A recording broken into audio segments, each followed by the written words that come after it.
Assalamualaikum warahmatullahi wabarakatuh. Saya Intan kali ini dari program studi Pendidikan Masyarakat Fakultas Ilmu Pendidikan Universitas Negeri Jakarta. Di sini saya akan menjelaskan program keterampilan sebagai profesi pekerja sosial di era digital dalam matkul pendidikan sepanjang hayat.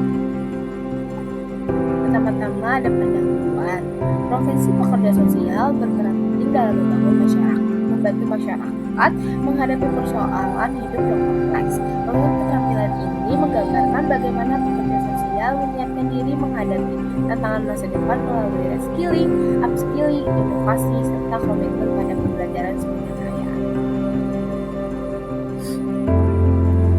Latar belakang dan tantangannya adalah pekerja sosial hadir untuk mendampingi masyarakat dalam berbagai persoalan, kemiskinan, ketidaksetaraan pendidikan, kesehatan, hingga dampak perubahan sosial akibat perkembangan teknologi. Tantangan yang muncul semakin beragam dan dinamis. Masalah yang ada hari ini mungkin berbeda dengan 5 tahun yang akan datang.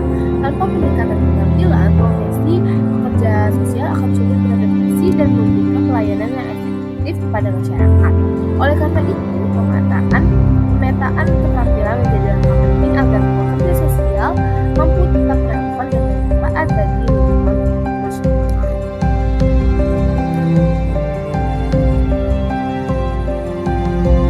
Yang pertama itu ada reskilling. Reskilling diperlukan agar pekerja sosial dapat menghadapi kebutuhan masyarakat yang terus berubah. Literasi digital merupakan keterampilan baru yang sangat penting, mengingat teknologi kini menjadi bagian terpisahkan dari kehidupan masyarakat. Dengan literasi digital, pekerja sosial dapat menggunakan media daring untuk edukasi, advokasi, maupun komunikasi dengan keluarga.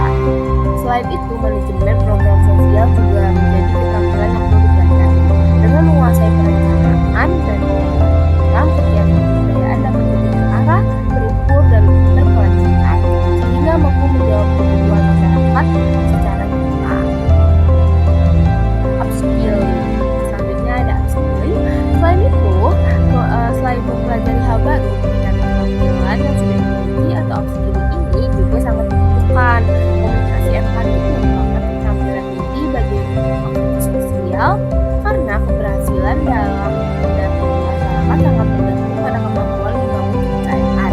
Dengan komunikasi empati yang lebih baik, pekerja sosial dapat memahami perasaan, kebutuhan, dan juga aspirasi warga secara lebih mendalam. Selain itu, keterampilan fasilitasi kelompok guru di kuat. Fasilitasi yang baik akan mendorong partisipasi masyarakat secara aktif, membuat mereka lebih terlibat dalam proses perubahan dan tidak hanya bergantung pada bantuan doa aja. Selanjutnya ada inovasi. Implementasi roadmap keterampilan pekerja sosial tidak cukup berhenti pada teori, tetapi harus diwujudkan dalam bentuk inovasi nyata. Salah satu gagasan sederhana adalah membentuk forum belajar masyarakat. Forum ini menjadi ruang terbuka bagi warga untuk saling berbagi pengalaman, pengetahuan, dan keterampilan yang mereka miliki. Topik yang diangkat juga beragam, mulai dari pola hidup sehat, pendidikan anak, hingga pelatihan keterampilan kerja sederhana. Dengan forum ini, pekerja sosial dapat mengintegrasikan keterampilan baru yang telah dipelajari sekaligus menciptakan ruang belajar kolektif yang bermanfaat bagi masyarakat secara berkelanjutan. Dampak dan lifelong learning. Melalui kombinasi reskilling, upskilling, dan inovasi, peran pekerja sosial akan semakin kuat dan relevan dalam menjawab tantangan sosial. Pembelajaran sepanjang hayat atau lifelong learning merupakan fondasi utama agar profesi ini tidak tertinggal. Dengan semangat belajar terus-menerus, pekerja sosial dapat beradaptasi dengan perubahan sosial, menemukan pendekatan baru dalam intervensi, serta memberikan kontribusi yang lebih besar bagi kemandirian masyarakat. Lifelong learning membuat pekerja sosial selalu siap menghadapi tantangan baru dan terus berkembang bersama masyarakat yang didampinginya. Selanjutnya ada penutup. Kreativitas empati. Kreativitas, empati, dan komitmen belajar tanpa henti adalah kunci utama dalam profesi pekerja sosial.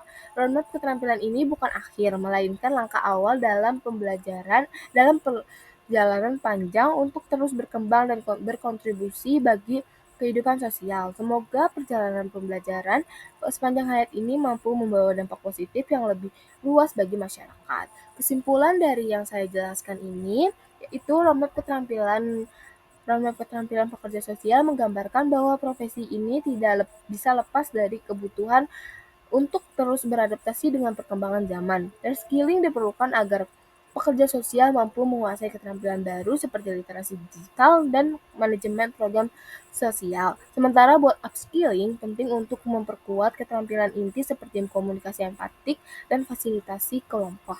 Inovasi juga hadir agar keterampilan tidak hanya sebatas teori, melainkan diwujudkan dengan program nyata yang memberi manfaat lanjut bagi masyarakat. Misalnya melalui forum belajar bersama. Semua hal tersebut hanya dapat dicapai dengan komitmen pada pembelajaran sepanjang hayat, karena lifelong learning menjadi pekerja sosial tetap relevan, adaptif dan mampu menghadiri kontribusi nyata dalam mendampingi masyarakat menuju kemandirian serta kesejahteraan dalam masyarakat. Sekian dari pemaparan materi saya. Semoga bermanfaat dan menjadi sekian, terima kasih.